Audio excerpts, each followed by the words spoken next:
വാർത്തയുടെ വിശദാംശങ്ങളുമായി ശരണ്യ സ്നേഹജൻ ചേരുന്നു. Saranya, good morning. ഇന്നലെ സീ പ്ലെയിൻ ഉയർന്നു പൊങ്ങിയപ്പോൾ വലിയ അഭിമാനത്തോടെ 2 മന്ത്രിമാർ അതിലുണ്ടായിരുന്നു. അവർ ഇറങ്ങി വന്ന ശേഷം വിനോദസഞ്ചാര മേഖലയ്ക്ക് അത്രത്തോളം കുതിപ്പ് പകരുന്ന ഒരു പദ്ധതിയാണ് ഇത് എന്ന രീതിയിലായിരുന്നു പ്രതികരിച്ചിരുന്നത്. അതേസമയം CPI അവരുടെ പഴയ നിലപാടിൽ, അതായത് ഉമ്മൻചാണ്ടി സർക്കാർ ഈ സീ പ്ലെയിൻ കൊണ്ടുവന്ന സമയത്ത് എതിർത്തത് എന്ത് കാരണം കൊണ്ടാണോ അതേ കാരണം കൊണ്ട് എതിർക്കുകയാണ് അല്ലെ TJ ആഞ്ചലോസ്?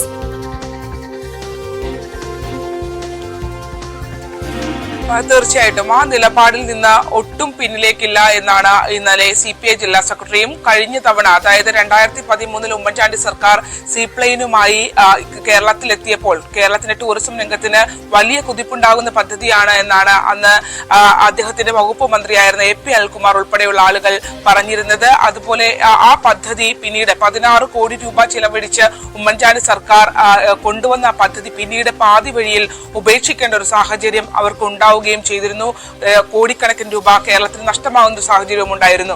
അന്ന് പ്രധാനമായും മത്സ്യത്തൊഴിലാളികൾ പറഞ്ഞൊരു കാരണം, ആലപ്പുഴയിൽ ഇത്തരത്തിൽ മത്സ്യപ്രജനന മേഖലയിൽ, കക്ക പ്രജനന മേഖലയിൽ ഇത്തരത്തിലൊരു സീ പ്ലെയിൻ ഇറങ്ങാനായി അനുവദിക്കില്ല, അതിന് വ്യക്തമായ പഠനം വേണം എന്നുള്ളതാണ്. നമ്മൾ അന്ന് കണ്ടതാണ്. ഒരുമിച്ചാണ് CPIയും CPMും അടക്കം PP ചിത്രഞ്ജന്റെ നേതൃത്വത്തിൽ CITUവും ഒപ്പം തന്നെ TJ ആഞ്ചലോസിന്റെ നേതൃത്വത്തിൽ AITCയും ധീവരസഭയും ഒക്കെ ഒരുമിച്ച് ചേർന്നാണ് അന്ന് വലിയ പ്രതിഷേധം നമ്മുടെ കായലുകളിൽ സംഘടിപ്പിച്ചത്. എന്നാൽ ആ നിലപാടിൽ നിന്ന് CPM കഴിഞ്ഞ ദിവസം പിന്നോട്ട് പോയിരുന്നു. PP ചിത്തരഞ്ജൻ പറഞ്ഞത് മത്സ്യബന്ധന മേഖല, പ്രജനന മേഖലയിൽ അല്ലാതെ സീ പ്ലെയിൻ ഇറങ്ങിയാൽ തങ്ങൾക്ക് പ്രശ്നമില്ല, കായലിലെ വിവിധ ഭാഗങ്ങളിൽ ഇറക്കാൻ കഴിയുമെന്നാണ്. എന്നാൽ PP ചിത്തരഞ്ജനെ കൂടി ഖണ്ഡിച്ചുകൊണ്ടാണ് ഇപ്പോൾ TJ ആഞ്ചലോസ്, CPIയുടെ ജില്ലാ സെക്രട്ടറി കൂടിയായ TJ ആഞ്ചലോസ് കടുത്ത നിലപാടിലേക്ക് അവർ മാറുന്നു എന്ന് വ്യക്തമാക്കിയിട്ടുള്ളത്. അതായത് അത്തരത്തിൽ മത്സ്യപ്രജനന മേഖലയില്ലാത്ത ഒരിടവും കായലിലില്ല. അതുകൊണ്ട് തന്നെ കായലിൽ എവിടെയും സീ പ്ലെയിൻ ഇറക്കാൻ അനുവദിക്കില്ല എന്ന നിലപാട് കടുപ്പിച്ചുകൊണ്ടാണ് അവർ വ്യക്തമാക്കുന്നത്. മാത്രമല്ല, കായലിൽ ഇപ്പോൾ ഡാമുകളിൽ നിന്ന്, ഇന്നലെ ഉദ്ഘാടനം ചെയ്തത് ബോൾഗാട്ടിയിൽ നിന്നും മാട്ടുപ്പെട്ടി ഡാമിലേക്കായിരുന്നു. ഡാമുകളിലേക്ക് ഇത്തരത്തിൽ എയർപോർട്ടിൽ നിന്ന് ഡാമുകളിലേക്ക് ഇത്തരത്തിൽ സീ പ്ലെയിനുകൾ പോകുന്നതിന് പ്രശ്നമില്ല. പക്ഷേ ഇന്നലെ ബോൾഗാട്ടിയിൽ അത്തരത്തിൽ സീ പ്ലെയിൻ പറക്കലുമായി ബന്ധപ്പെട്ട് പലയിടങ്ങളിലും നിയന്ത്രണം ഉണ്ടായിരുന്നു. മത്സ്യബന്ധന യാനങ്ങൾക്ക് നിയന്ത്രണം ഉണ്ടായിരുന്നു. ഒപ്പം തന്നെ അവിടെ സഞ്ചരിക്കുന്ന ബോട്ടുകൾക്കടക്കം നിയന്ത്രണം ഉണ്ടായിരുന്നു. അതുകൊണ്ട് തന്നെ ഇന്നലെ തന്നെ ആളുകളെ ബന്ധനസ്ഥരാക്കി വെക്കുന്ന ഒരു സംഭവമാണ് ഇന്നലെ ഈ സീ പ്ലെയിൻ ഉദ്ഘാടന സമ്മേളനവുമായി ബന്ധപ്പെട്ട് തന്നെ ഉണ്ടായിട്ടുള്ളത്. 10ഓ 80ഓ ആളുകൾ ഒരുപക്ഷെ സീ പ്ലെയിനിൽ കയറി വിവിധ ടൂറിസ്റ്റ് കേന്ദ്രങ്ങളിൽ. ഇപ്പോൾ ശ്രീ TJ ആഞ്ചലോസ് തന്നെ നമുക്കൊപ്പം ചേരുകയാണ് ടെലിഫോൺ ലൈനിൽ.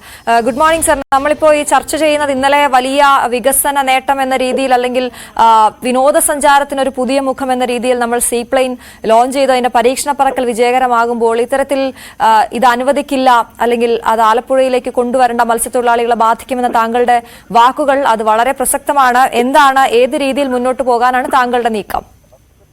അല്ല, ഞങ്ങള് സീ പ്ലെയിൻ പദ്ധതിക്കെതിരല്ല.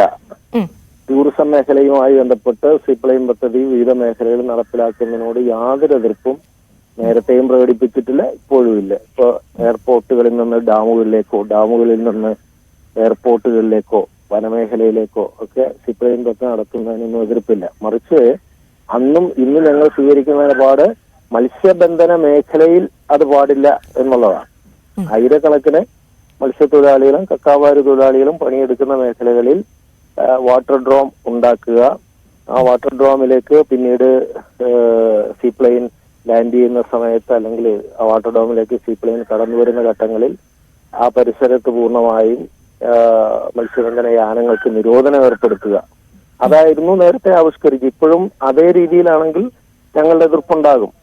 കാരണം മത്സ്യബന്ധന മേഖല വേറെ എവിടെയെങ്കിലും പോയിട്ട് സീ പ്ലെയിൻ പല മേഖലകളിലും കൊണ്ടുവരാൻ കഴിയും. എന്നാൽ മത്സ്യത്തൊഴിലാളികൾക്ക് മത്സ്യബന്ധന മേഖലയിൽ കായലുകളെ ആശ്രയിച്ച് മുന്നോട്ട് പോകാൻ കഴിയത്തുള്ളല്ലോ. അവരുടെ ഉപജീവന മാർഗമല്ലേ, അതല്ലാതെ എങ്ങനെ മുന്നോട്ട് പോകും? അതുകൊണ്ടാണ് മത്സ്യബന്ധന കേന്ദ്രങ്ങളിൽ പാടില്ല എന്നുള്ളൊരു നിലപാട് നേരത്തെ ഇപ്പോഴും ഞങ്ങൾ സ്വീകരിക്കുന്നത്. അതെ, ശ്രീ TJ ആഞ്ചലോസ്, അപ്പോൾ ഇത്തരത്തിലൊരു പദ്ധതി വരുമ്പോൾ ഇങ്ങനെ അത് മത്സ്യത്തൊഴിലാളികളെ ബാധിക്കുന്നതാണ് എന്നൊക്കെ മന്ത്രിമാർക്ക് അറിയുന്ന കാര്യമല്ലേ? പ്രത്യേകിച്ച് ഇടതുപക്ഷം അതിനെ ശക്തിയുക്തം എതിർത്തതാണ്. മുൻപ് ഉമ്മൻചാണ്ടി സർക്കാർ ഇത് കൊണ്ടുവന്നപ്പോൾ ഇത് പറ്റില്ല എന്ന് പറഞ്ഞുകൊണ്ട് കൃത്യമായ കാരണമുണ്ടായിരുന്നു, താങ്കൾ പറഞ്ഞതുപോലെ മത്സ്യത്തൊഴിലാളികളെ ബാധിക്കുമെന്നുള്ളത്. അപ്പോൾ ഈ പദ്ധതി വീണ്ടും അത് കൊണ്ടുവരുമ്പോൾ ഇതൊക്കെ അവർ ശ്രദ്ധിക്കേണ്ടതായിരുന്നില്ല, അല്ലെങ്കിൽ നിങ്ങളുമായി ഒരു ചർച്ചയും നടന്നിരുന്നില്ലേ? ഇടതുപക്ഷവും വലതുപക്ഷവും എന്ന തരത്തിലല്ല, മത്സ്യത്തൊഴിലാളി മേഖലയിൽ എല്ലാ സംഘടനകളും യോജിച്ചാണ് ഞങ്ങളത് മുന്നോട്ട് പോയത്. ഇപ്പോഴും ഞങ്ങൾ അതേ നിലപാടാണ്, എല്ലാവരും യോജിച്ചാണ് ആ വിഷയത്തിൽ നിൽക്കുന്നത്. അന്നും മത്സ്യത്തൊഴിലാളി മേഖലയിലെ സംഘടനകളുമായി യാതൊരു ചർച്ചയും ഉണ്ടായിരുന്നില്ല. ഇപ്പോഴും മത്സ്യത്തൊഴിലാളി മേഖലയിലെ സംഘടനകളുമായി യാതൊരു ചർച്ചയും നടന്നിട്ടില്ല. ചർച്ചയ്ക്ക് പ്രസക്തിയില്ല. കാരണം മത്സ്യബന്ധന മേഖലയിൽ സീപ്ലെയിൻ പദ്ധതി ആരംഭിക്കുക എന്നുള്ളതിനോടുള്ള എതിർപ്പ് അന്നും ഇന്നും നിലനിൽക്കുകയാണ്. 10,000-കണക്കിന് വരുന്ന തൊഴിലാളികളെയും കക്കാവാരി തൊഴിലാളികളെയും ഉപജീവന മാർഗമാണ്. ചർച്ചയ്ക്ക് പ്രസക്തിയില്ലെന്ന് താങ്കൾ പറയുന്നത് മനസ്സിലായില്ല. കാരണം താങ്കൾ നേരത്തെ പറഞ്ഞതുപോലെ ഡാമുകളിലേക്കോ അല്ലെങ്കിൽ മത്സ്യത്തൊഴിലാളികളെ ബാധിക്കാത്ത മേഖലകളിലേക്കോ ഒക്കെ ഇത് നടത്താമല്ലോ, വിനോദസഞ്ചാരത്തിന്റെ ഭാഗമാണെങ്കിൽ. അത്തരം കാര്യങ്ങൾ ചർച്ചയിൽ ഉയർന്നു വരുമായിരുന്നല്ലോ. അതെ, ഞങ്ങൾ അന്നും ഇന്നും അതേ നിലപാടാണ് സ്വീകരിച്ചിട്ടുള്ളത്. സീപ്ലെയിൻ പദ്ധതി കേരളത്തിൽ പാടില്ല എന്നുള്ളൊരു നിലപാട് ഞങ്ങൾ സ്വീകരിച്ചിട്ടില്ല. അത് വ്യാജ പ്രചരണമാണ്. മത്സ്യത്തൊഴിലാളി മേഖലയിൽ അത് ആവശ്യമില്ല എന്നുള്ളതാണ്. മറ്റെത്രയോ മേഖലകളിൽ നടപ്പിലാക്കാവുന്നതാണ്. അതേ നിലപാടാണ് ഞങ്ങൾക്കുള്ളത്. ശരി, വളരെയധികം നന്ദി ശ്രീ ടി ജെ ആഞ്ചലോസ് ഞങ്ങളോട് സംസാരിച്ചതിന്. എന്തായാലും അദ്ദേഹം നേരത്തെയുള്ള നിലപാടിൽ CPI ഉറച്ചു നിൽക്കുന്നു എന്നുള്ളതാണ് പറയുന്നത്. ശരണ്യ, ഈ സീപ്ലെയിൻ പദ്ധതിക്ക് CPI എതിരല്ല, പക്ഷെ മത്സ്യത്തൊഴിലാളികളെ ബാധിക്കുന്ന കാര്യവുമായി മുന്നോട്ട് പോകാൻ അവർ സമ്മതിക്കില്ല എന്നത് ആവർത്തിക്കുകയാണ്. ഇത് ഏത് രീതിയിലായിരിക്കും മുന്നണിയിൽ ഈ വിഷയം വരിക? പ്രത്യേകിച്ച് ഒരു അഭിമാന പദ്ധതിയായൊക്കെ ഈ തെരഞ്ഞെടുപ്പിന് മുന്നോടിയായി സീപ്ലെയിൻ പരീക്ഷണ പറക്കലൊക്കെ നടന്ന സാഹചര്യത്തിൽ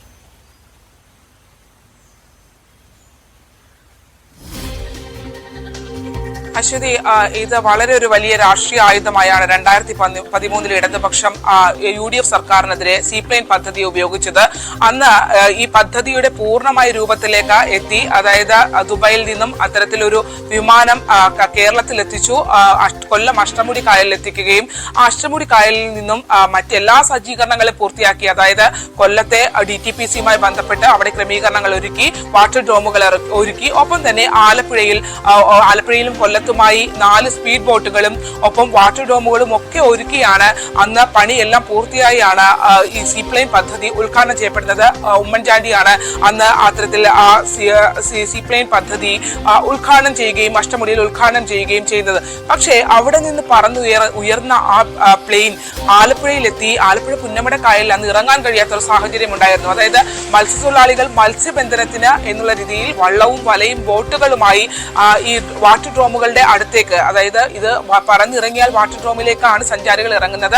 അവിടെ സുരക്ഷാ പരിശോധനയ്ക്ക് ശേഷമാണ് പിന്നീട് ഇവരെ ഫിനിഷിംഗ് പോയിന്റിലേക്ക് എത്തിക്കുകയും വിവിധ ടൂറിസ്റ്റ് കേന്ദ്രങ്ങളിലേക്ക് കൊണ്ടുപോവുകയും ചെയ്യുന്നത്.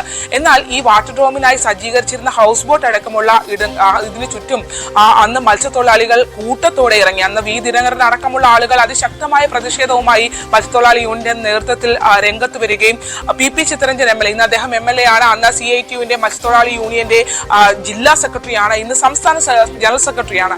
അദ്ദേഹവും ആണ് CPMന്റെ നേതൃത്വത്തിൽ സമരം നയിച്ചിരുന്നത്. അന്ന് AITUS നേതൃത്വത്തിൽ VC മധുവും TJ ആഞ്ചലോസും അടക്കമുള്ള ആളുകൾ AITUSന്റെ നേതൃത്വത്തിൽ അതിശക്തമായ സമരവുമായി ഇവർ എത്തി. ഇവർ മത്സ്യബന്ധനത്തിന് എന്നുള്ള രീതിയിൽ വരികയും അന്ന് ഈ പറഞ്ഞ പോലെ ഹൗസ് ബോട്ടിന് വളയുകയും അന്ന് പ്ലെയിന് ഈ നിലം തൊടാൻ കഴിയാത്ത അല്ലെങ്കിൽ വാട്ടർ ഡ്രോമുകളിലേക്ക് ഇറങ്ങാൻ കഴിയാത്ത സാഹചര്യത്തിൽ വട്ടമിട്ട് പറഞ്ഞതിന് ശേഷം ആ ഒരു പദ്ധതി തന്നെ ഇല്ലാതാക്കിക്കൊണ്ട് അത് മടങ്ങിപ്പോവുകയാണ് ചെയ്തത്.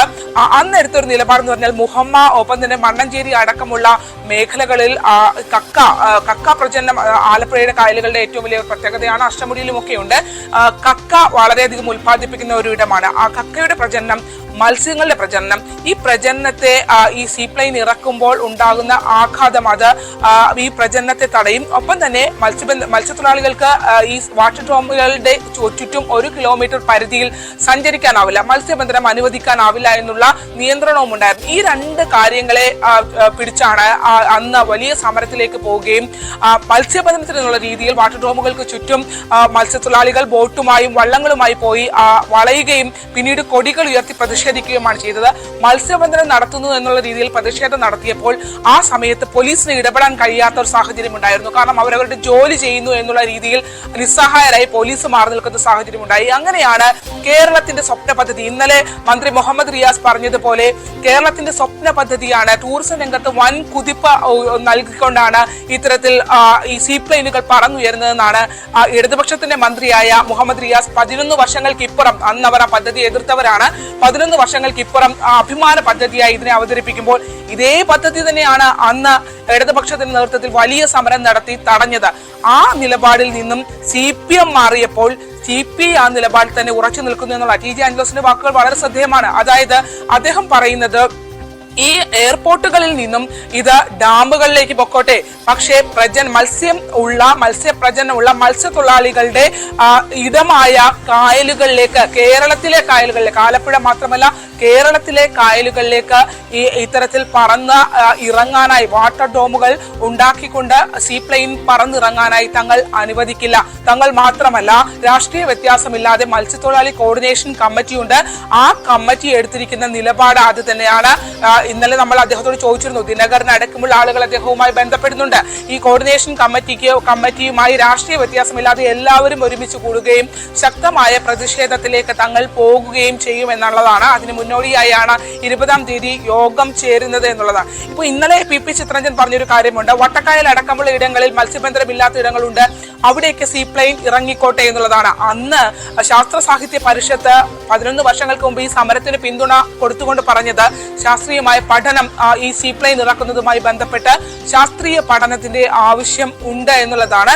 അത്തരത്തിലൊരു ശാസ്ത്രീയ പഠനം നടത്താതെ ഉമ്മൻചാണ്ടി സർക്കാർ ഇത്തരത്തിൽ സീപ്ലെയിൻ നമ്മളുടെ കായലുകളിൽ ഇറക്കിയാൽ മത്സ്യസമ്പത്തിനെ നശിപ്പിക്കുന്നതാണ്, ഒപ്പം തന്നെ കായലുകൾ സ്വകാര്യ കമ്പനികൾക്ക് തീരെഴുതി കൊടുക്കുന്നതാണ് എന്നായിരുന്നു അന്ന് ഈ ശാസ്ത്ര സാഹിത്യ പരിഷത്ത് അടക്കം വാദിച്ചത്. പക്ഷെ ഇന്ന് ആ പരിഷത്ത് യാതൊരു പഠനവും നടത്താതിരുന്നിട്ടും പരിഷത്തിന്റെ ഭാഗത്തു നിന്ന് യാതൊരു പ്രതിഷേധവുമില്ല. അവർ മൗനമാണ് പാലിക്കുന്നത്. ഒരുപക്ഷെ ഭരിക്കുന്നത് ഇടതുപക്ഷ സർക്കാർ ആയതുകൊണ്ടായിരിക്കും, ഇറക്കുന്നത് ഇടതുപക്ഷ സർക്കാരിന്റെ പദ്ധതി ആയതുകൊണ്ടായിരിക്കും. പരിഷത്ത് സീപ്ലെയിൻ പദ്ധതിയെ സംബന്ധിച്ച് യാതൊരു ഭാവി പരിപാടികൾ ആലോചിക്കുമെന്ന ഉറച്ച നിലപാടിൽ CPI നിൽക്കുമ്പോൾ സർക്കാർ ഇതിൽ എങ്ങനെ മുന്നോട്ട് പോകും, എന്ത് നിലപാടെടുക്കും എന്നൊക്കെയുള്ളത് ഉറ്റുനോക്കുകയാണ്. ശരണ്യ സ്നേഹജനാണ് വാർത്തയുടെ വിശദാംശങ്ങൾ നൽകിയത്.